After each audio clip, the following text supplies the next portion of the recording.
Muito bom, irmãos, louvado seja Deus. Vamos à palavra de Deus de hoje. Nós estamos nessa série de mensagens intitulada O Final dos Tempos, onde nós estamos vendo através da palavra de Deus tudo o que irá acontecer quando Cristo voltar e passar a régua em toda a história humana.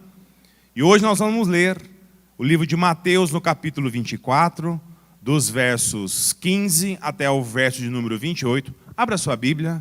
Evangelho de Mateus, capítulo 24, dos versos 15 até o verso de número 28.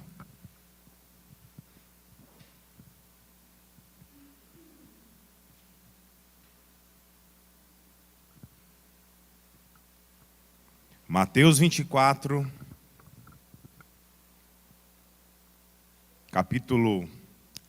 Mateus 24, versículo 15 até o verso de número 28. Diz assim a palavra de Deus: quando virdes no lugar santo a abominação assoladora, da qual falou o profeta Daniel, quem lê entenda. Então os que estiverem na Judéia fujam para os montes. Quem estiver no alto da casa não desça para retirar as coisas de sua casa.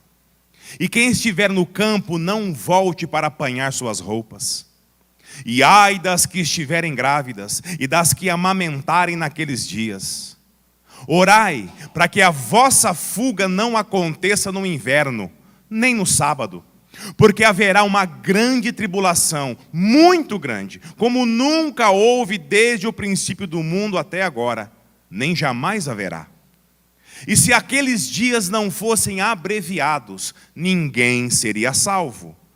Mas por causa dos escolhidos, eles serão abreviados. Então, se alguém vos disser, o Cristo está aqui, ou ele está ali, não acrediteis. Porque surgirão falsos cristos e falsos profetas, que realizarão grandes sinais e milagres, a tal ponto que, se fosse possível, enganariam até os escolhidos. E vos tenho dito essas coisas antes que aconteçam. Portanto, se vos disserem, ele está no deserto, não saiais. Ou, ele está dentro da casa, não acrediteis. Porque assim como o relâmpago sai do oriente e se mostra até o ocidente, assim também será a vinda do Filho do Homem. Pois onde estiver o cadáver, ali os abutres também se ajuntarão. Até aqui, abaixe sua cabeça. Senhor, nesse momento, Pai, nós estamos diante da Tua palavra. E nós clamamos, Deus, a ação do Teu Santo Espírito no nosso meio. Abra, Senhor, nosso coração, o nosso entendimento. Que todas as verdades contidas, Pai, nesses versos, possam encontrar morada no mais profundo da nossa alma. Obrigado, Deus, pelo privilégio de poder estar aqui ouvindo a Tua voz através das Escrituras. E essa oração que fazemos e te entregamos, não fazemos dos nossos méritos, mas no de Jesus. Amém. Meus irmãos, nós vimos no domingo passado o início dessa série de sermões, o final dos tempos, onde Cristo, ele diz aos discípulos que haveria de acontecer quando ordenasse o final de tudo. Domingo passado vimos o princípio das dores, onde Jesus prediz a destruição do templo lá de Jerusalém. E vimos que isso acontece no ano 70 depois de Cristo, com a invasão dos romanos, que acaba com Jerusalém, com o templo e tudo de valor que existia é levado como espólio de guerra. Jesus também diz que aparecerão falsos mestres, se dizendo representantes, ou até mesmo ele, em pessoa, e que nós devemos tomar muito cuidado com esse tipo de gente. Disse que teríamos muitos eventos catastróficos, naturais, guerras, rumores de guerras, dramas familiares por conta da sua palavra. Fome, perseguições. E apesar de saber que tudo isso já está acontecendo, Jesus nos diz que ainda não será o fim. E lá no penúltimo verso, o versículo 13, Cristo diz que quem perseverar até o fim, este será salvo. Então, domingo passado, nós aprendemos sobre o que Jesus diz com isso que seremos salvos. Mas de que forma seremos salvos? Perseverando nele, em Cristo e na sua palavra, pela nossa fé no Senhor Jesus. Não tendo obras como condição alguma para você ser salvo, mas perseverando nele, em Jesus, na sua palavra. Sendo assim, as boas obras serão consequências na minha e na sua vida, pois nós já fomos salvos por ele. Amém? E hoje vimos que Jesus continua o seu sermão agora falando sobre a sua segunda vinda. A vinda do Filho do Homem. O dia tão esperado, o dia do Senhor. Onde Jesus trará justiça a esse mundo. Pois o amor, ele já trouxe, quando se entregou naquela cruz por mim e por você. E isso de forma imerecida da minha e da sua parte, mas pela graça e misericórdia dele. Jesus, ele não marcou uma data para a sua segunda vinda, mas ele virá. Amém, irmãos? Ele virá. Bom, então vamos ao texto de hoje. Jesus chama a atenção no verso 21, e aqui eu me dirijo a todas aquelas pessoas que acham que o fim do mundo já começou. E temos muitos crentes que acham isso, irmãos. Mas o que Jesus ele vai dizer? Mantenha sua Bíblia aberta e leia comigo novamente o verso número 21. Acompanhe a leitura. Porque haverá uma tribulação muito grande, como nunca houve desde o princípio do mundo até agora, nem jamais haverá. Meus irmãos, quando Jesus ele se refere ao dia do Senhor, ele vai fazer menção a um grande período de tempo. E não apenas um dia, onde tudo das profecias do Antigo Testamento e do Apocalipse acontecerão de uma só vez. Nós estamos vendo agora o princípio chamado a era da igreja. É o que nós estamos vivendo agora. Que é o que nós vimos no sermão passado. Jesus fala agora da segunda parte do seu sermão profético. De como vai ser, como será essa tribulação. E no verso 21 nos diz que tudo, irmãos, o que nós vivemos até agora, como a era da graça, a era da igreja, tudo que estamos vendo aí fora, presenciando, muitos estão achando que já estamos vivendo a grande tribulação, que Jesus disse que viria, mas Jesus nos diz que não temos sequer ideia de como será isso.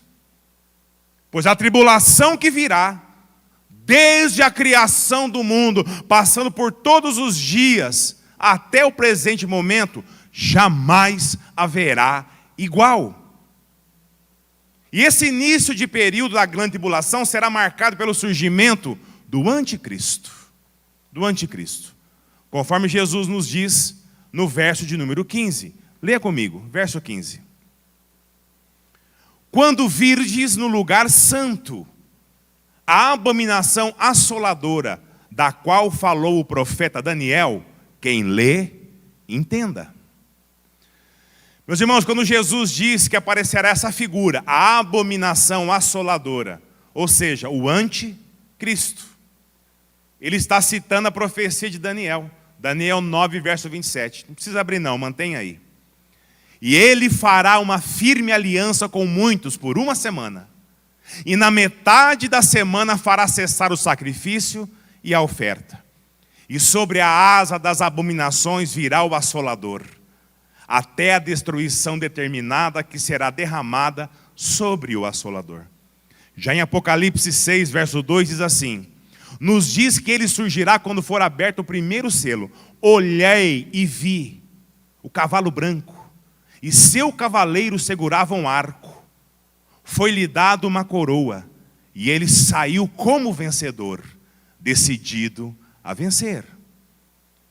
Portanto, o início do período chamado a grande tribulação se dará com o surgimento do anticristo.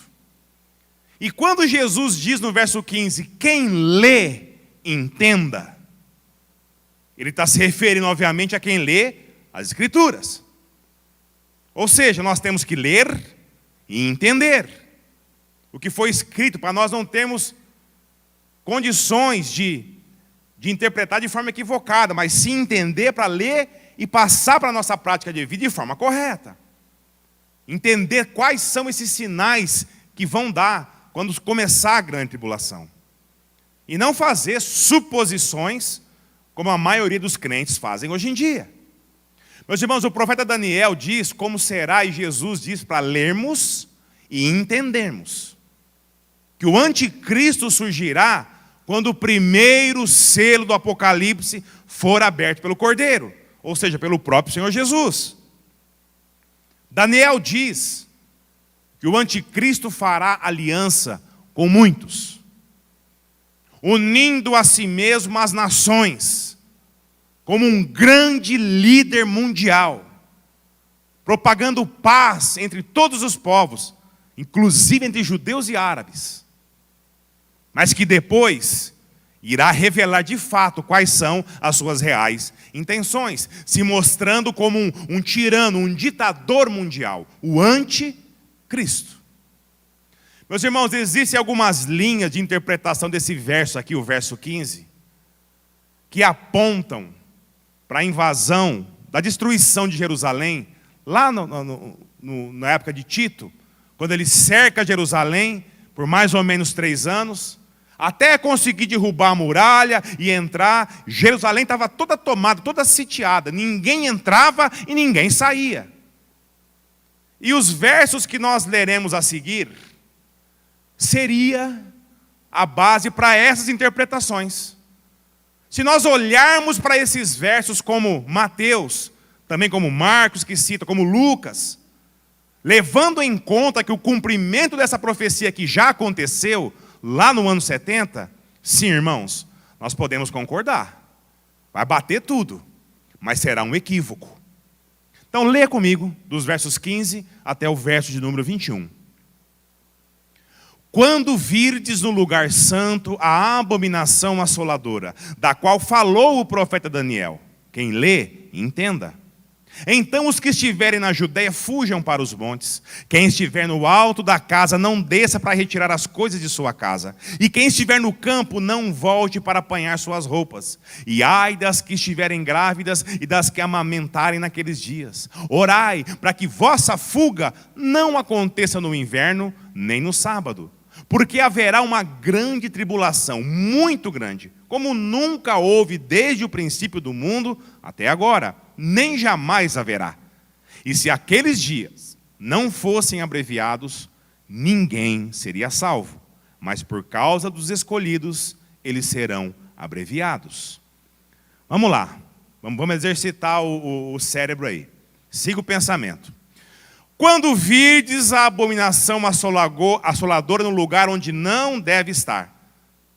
Ou seja, na visão dessa interpretação, é quando vocês virem o quê? O general Tito, com o seu exército romano, ali, fora dos limites de Roma, ou seja, em Jerusalém.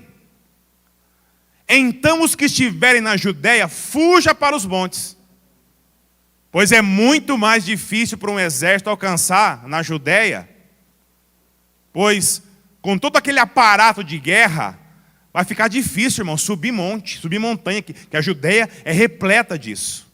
Além de eles não conhecerem a região. Quem estiver no telhado, não desça. Nem entre para tirar alguma coisa da sua casa. Ou seja, quando vir o exército, estiver em algum lugar que eles não alcancem, permaneça ali. Não saia dali. Se estiver no chão, não perca tempo entrando em casa para pegar o que quer que seja.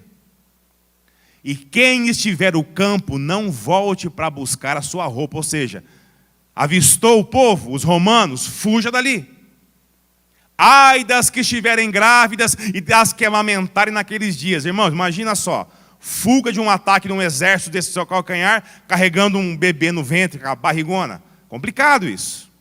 Orai para que isso não aconteça no inverno. Ou seja, se a situação está difícil, o caso da barrigona grande, imagina, tudo branco de gelo lá fora, frio extremo. Porque em Israel, sim, irmãos, neva, e muito. Você sem nada dos seus pertences, imagina. Roupas, agasalhos, e grávida ainda.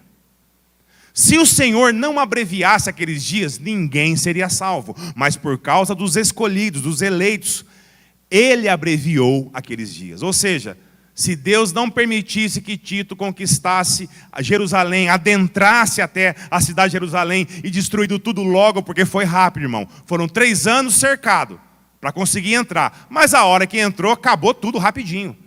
Não sobraria ninguém para contar a história. Então essa é a interpretação. Se você olhar para esses versos, tendo somente a invasão de Jerusalém na sua mente, irmãos, vai bater sim, vai fazer sentido. Mas vejamos o que Cristo realmente disse. Vamos lá.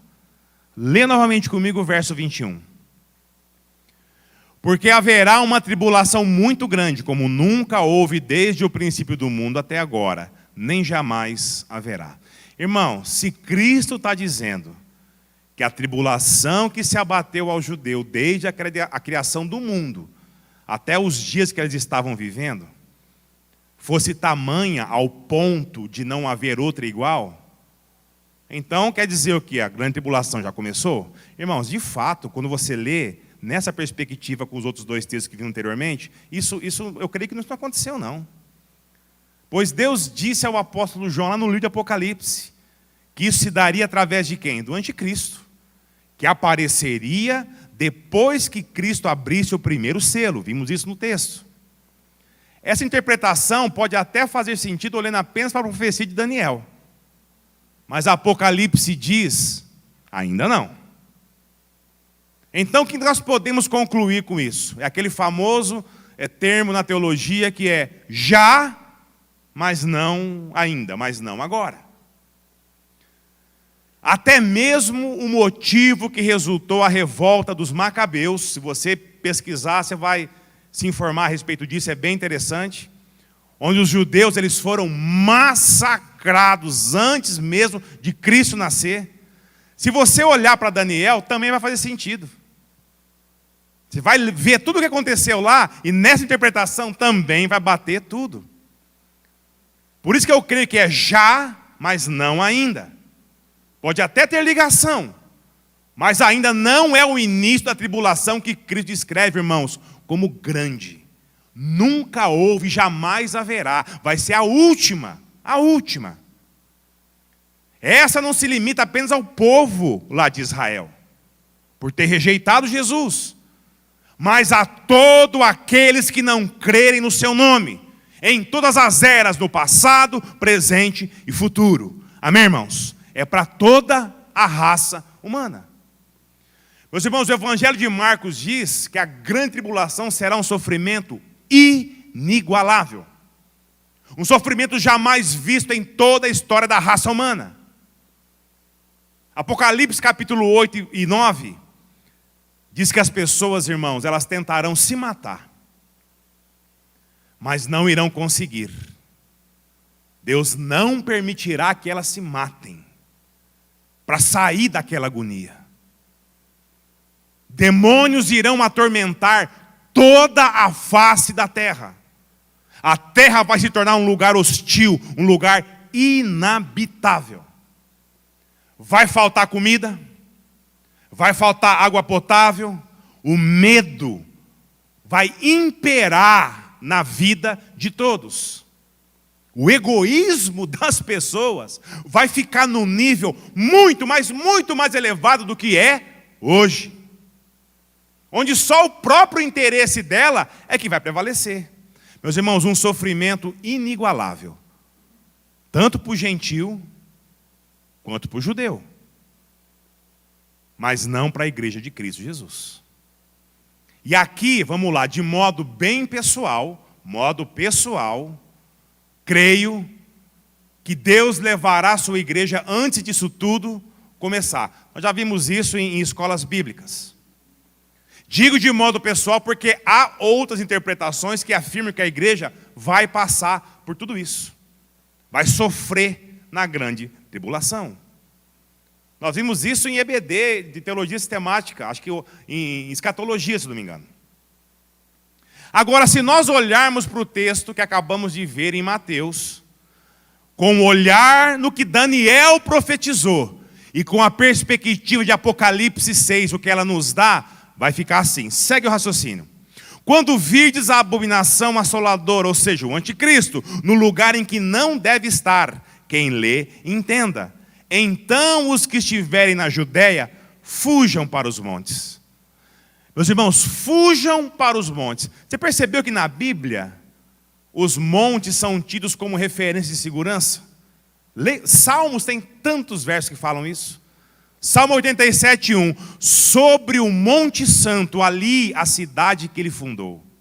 Salmo 72, 3. Que as montanhas, assim como os montes, tragam ao povo prosperidade com justiça. Salmo 15, verso 1. Senhor, quem habitará no teu tabernáculo? Quem poderá morar no teu santo monte? Jesus está dizendo, fuja para os montes. Por quê? Porque o anticristo irá persegui-los. Seja judeu, seja cristão. Todos aqueles que se converterem durante a grande tribulação também passarão. E a segurança aqui, irmãos, é o sentido de urgência. Urgência. O que Cristo está dizendo é que quando virem o anticristo, irmão, seja rápido.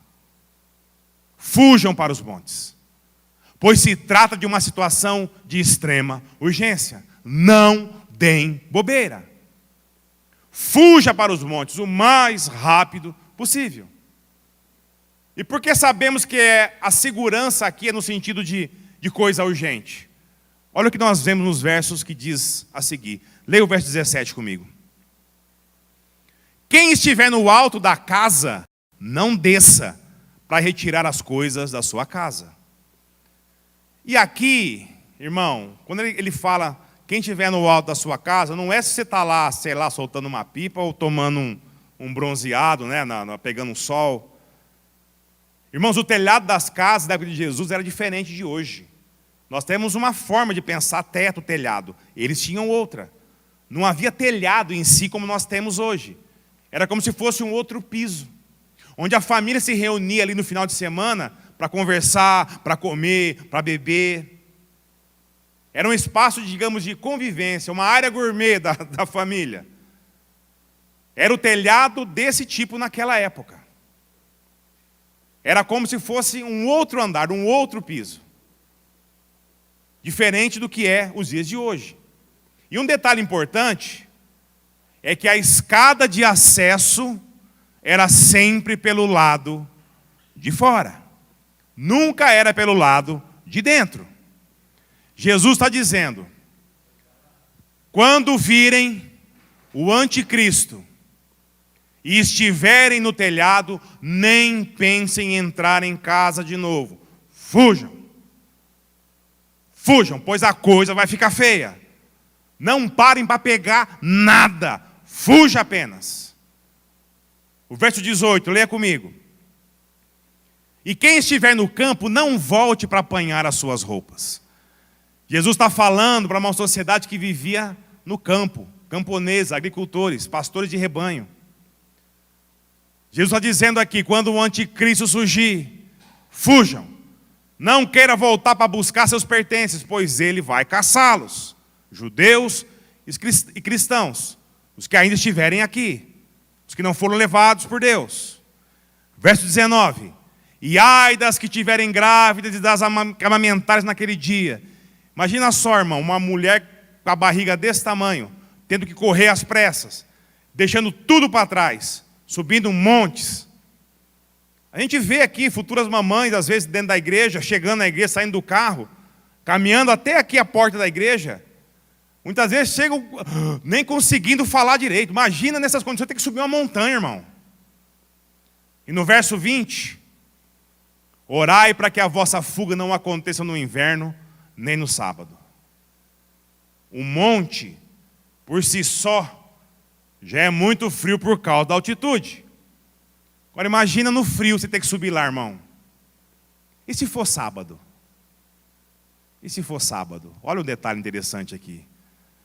Como que um judeu ele é extremamente religioso vai fazer? Sendo o dia de sábado. Ele não guarda o sábado? O judeu guarda o sábado. O sábado para o judeu é sagrado, irmãos. Não pode fazer nada, trabalhar, sair, nem andar. Já vimos isso.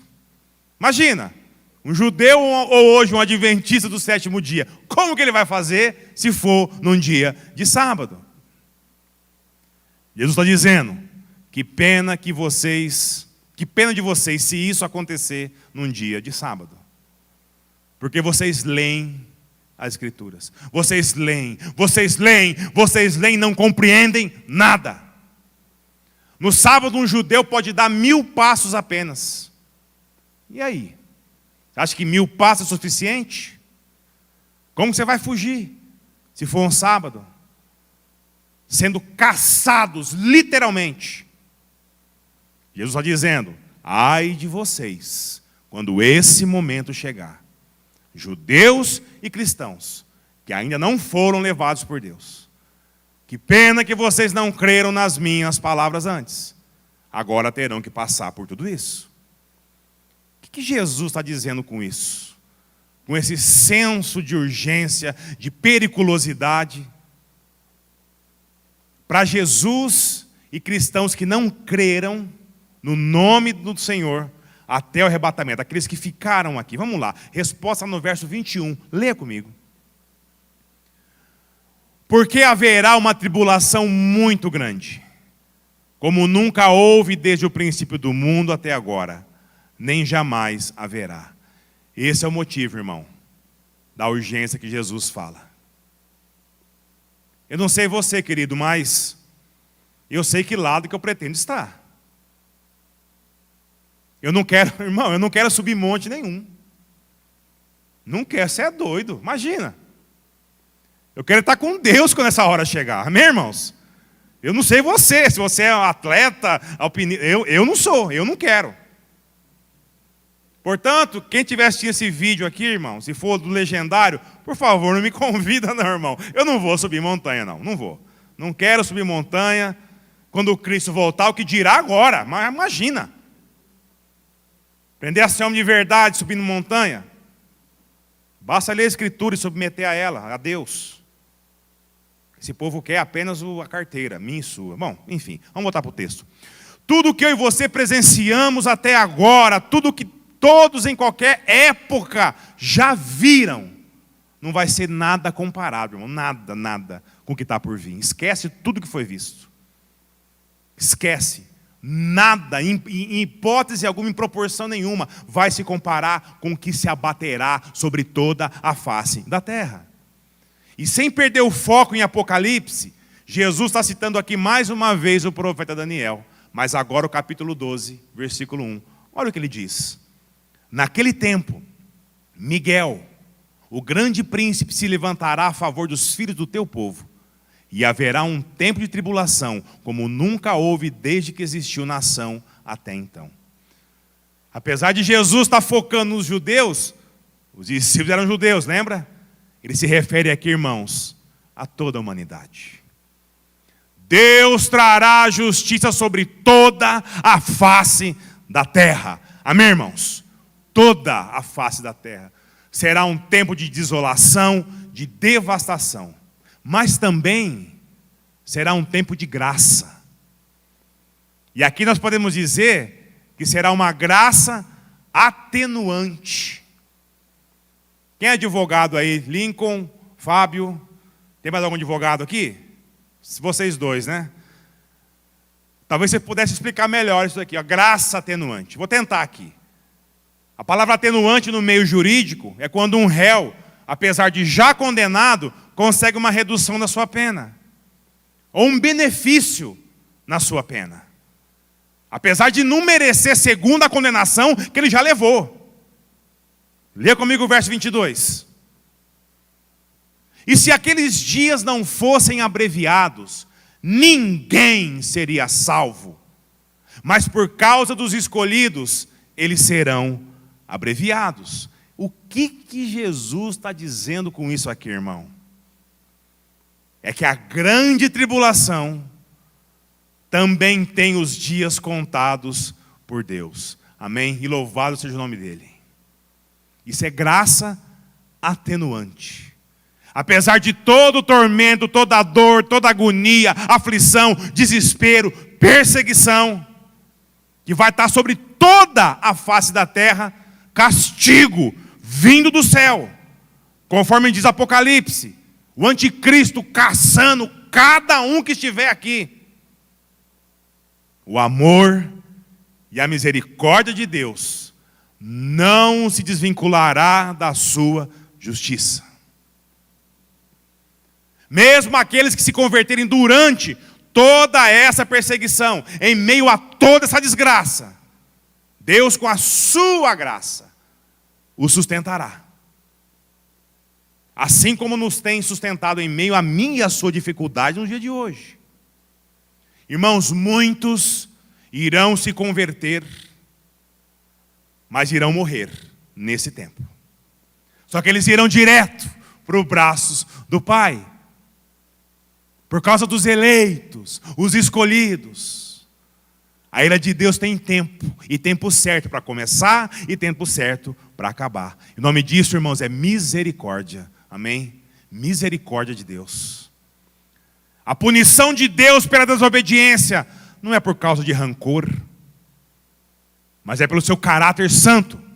Nós cantamos isso. Muitos serão punidos, sim. Mas os que se voltarem a Ele, em meio a todo esse tormento, assim como um pai amoroso faz, a sua graça os alcançará. Amém, irmãos? Deus é bom, irmãos. Deus é maravilhoso. O tempo todo, ontem, hoje e sempre. Eu acho que já contei isso aqui uma ou duas vezes, mas vale lembrar. Falei isso ontem no Eles. Um amigo meu, grande amigo meu, irmão em Cristo, contou uma vez que o filho havia pegado um suco escondido do amigo dele na escola, no armário. E bebeu tudo e pôs o frasco vazio lá. De sacanagem mesmo com o outro. E não precisava, porque esse garoto, o pai é milionário. Mas depois o filho, percebendo que era coisa errada, que ele tinha pecado contra Deus, ele voltou atrás, irmão. Foi na cantina, que tem uma conta lá, obviamente, comprou o suco de volta, e foi lá, colocou no armário do menino, e pediu desculpa para ele. Falou: olha, eu fiz isso sim, me perdoa, mas está aqui, está ressarcido. E ele chegou em casa, na inocência dele, e contou para o pai o que havia feito. E que havia se arrependido, mas que reparou o seu erro. Irmãos, mesmo assim, esse meu amigo tirou a cinta e, com lágrima nos olhos, disse ao filho: isso vai doer mais em você do que em mim, mas você vai apanhar. Você vai apanhar. Ele baixou a calça do menino e deu várias cintadas no bumbum dele. Depois que acabou, que a dor passou, que o filho acabou de chorar, aí, com amor, ele pegou o menino e sentou e disse: você apanhou para que você se lembre que todo pecado gera consequência e traz dor e traz morte às nossas vidas. Mesmo você reconhecendo o seu erro, reparando o seu erro, isso não vai te isentar de sofrer as consequências dele. O pai aqui corrige o filho com justiça, para que o filho jamais se esqueça, mas também age em amor, para que o filho nunca mais volte a cometer esses erros, que podem sim afastá-lo e muito dos caminhos de Deus.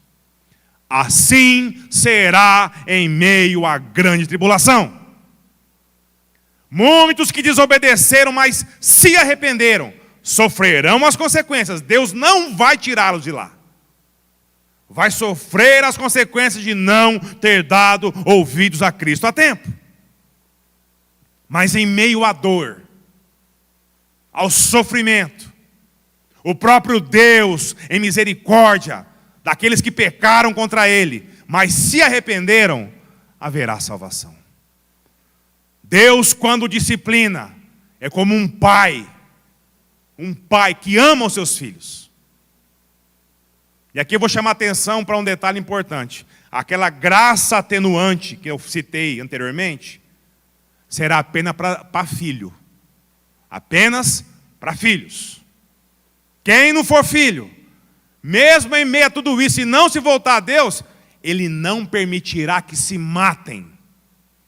Deus não vai permitir que a pessoa tire a sua própria vida, para sofrerem as consequências de seus pecados e total afastamento dEle. Irmãos, será apenas dor, e ranger de dentes. E aqui, Jesus está trazendo novamente as palavras do profeta Daniel. A continuação do verso que eu acabei de ler agora há pouco, Daniel 12, verso 1. Naquele tempo, Miguel, o grande príncipe, se levantará a favor dos filhos do seu povo. E haverá um tempo de tribulação como nunca houve, desde que existiu nação até então. Mas aquele tempo, o teu povo, todo aquele cujo nome estiver escrito no livro, será liberto. Para quem de fato for filho de Deus, haverá salvação, mesmo eles estando passando por todas as desgraças em meio à grande tribulação. Irmão, porque se não fosse assim, todos seriam destruídos pelo anticristo. Todos. Não haveria nem judeu, nem cristão para presenciar a segunda volta de Jesus. E a Bíblia diz que muitos estarão vivos para que vejam o Senhor em glória e majestade. Percebe, irmãos, a importância de estudar a escatologia? Importante isso. Tem gente que não gosta de ler Apocalipse. Tem gente que tem medo. Eu já ouvi crente falar, não, eu não leio, eu tenho medo, pastor. Não, irmão. Temos que ler e entender, sim. É muito importante isso. Temos que entender as coisas do porvir. As coisas do futuro. Estudar o que vai realmente acontecer. Para que nós tenhamos condições de viver melhor, viver para Cristo e pregar o Evangelho hoje, sem perder a visão do que acontecerá. Nós não sabemos quando vai acontecer, mas nós sabemos que vai acontecer.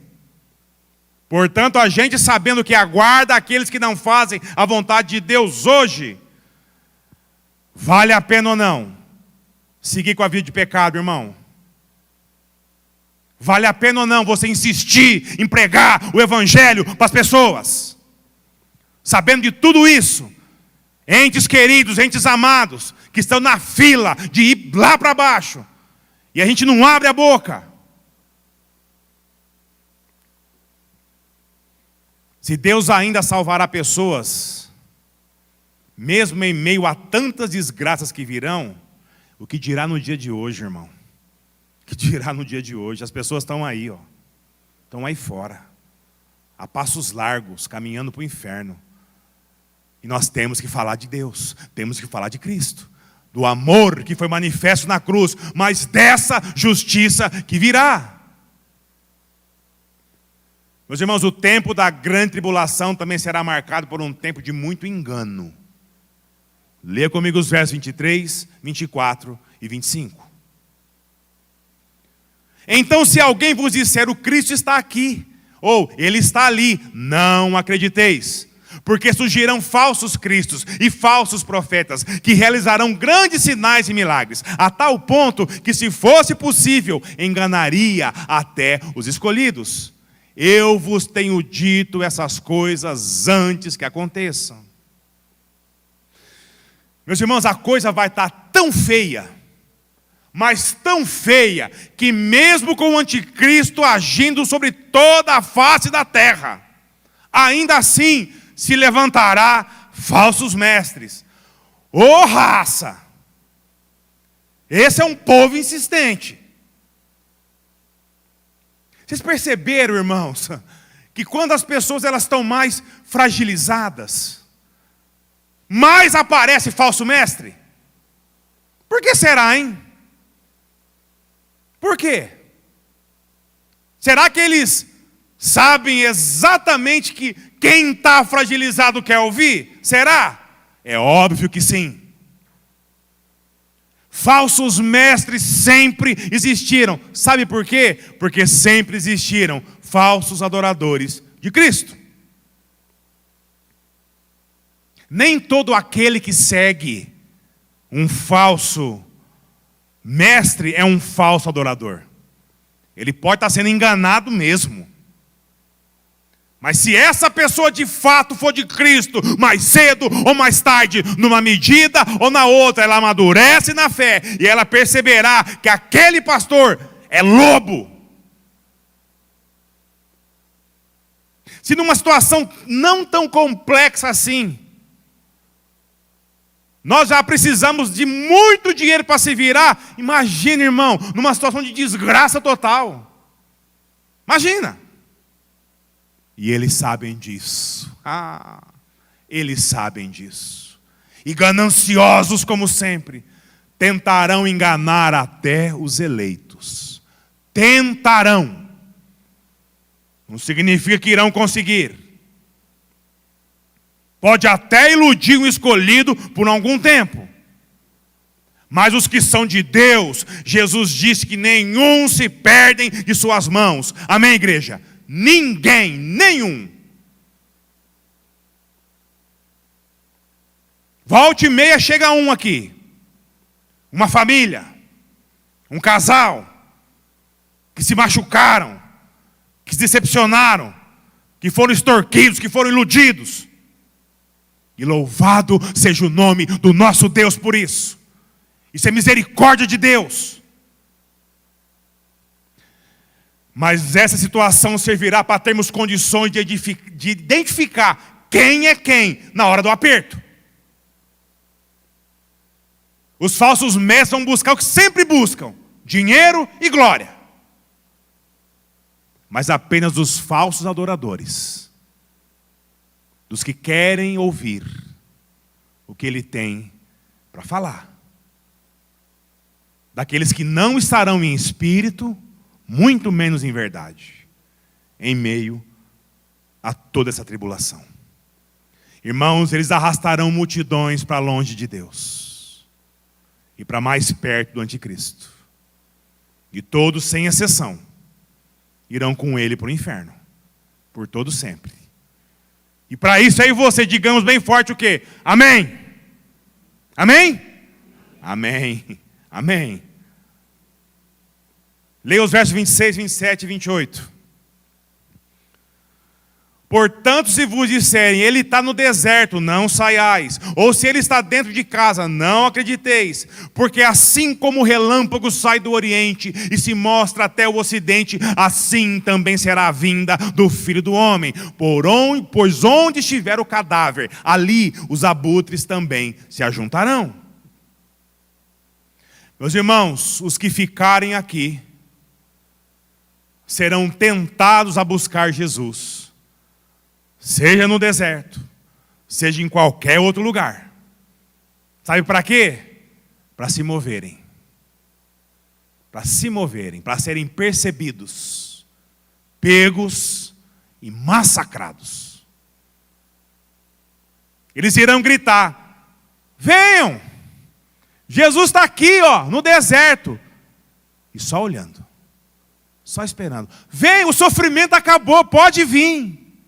E muitos serão pegos, irmãos, no desespero total, buscando a um Cristo que já não se encontrará mais. Desejando que aquele tormento cesse, pare. Sairão para encontrar Jesus e encontrarão apenas dor e sofrimento, pois Jesus se fará presente.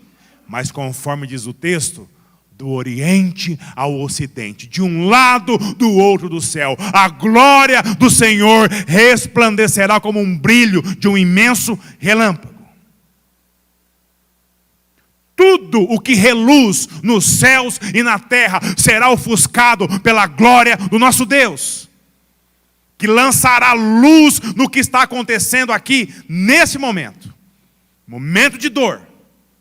Cadáveres espalhados por todo o mundo serão vistos. E os abutres, ou seja, os que servem as trevas, em cima de todo aquele que preferiu as seduções desse mundo, ao invés de se render à grandeza e à glória e à majestade do nosso Deus.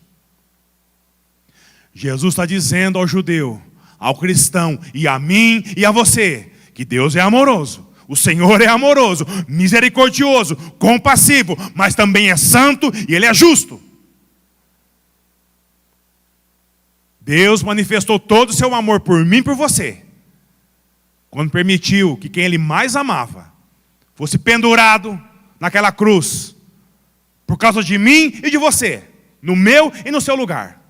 Irmãos, a oportunidade já nos foi dada.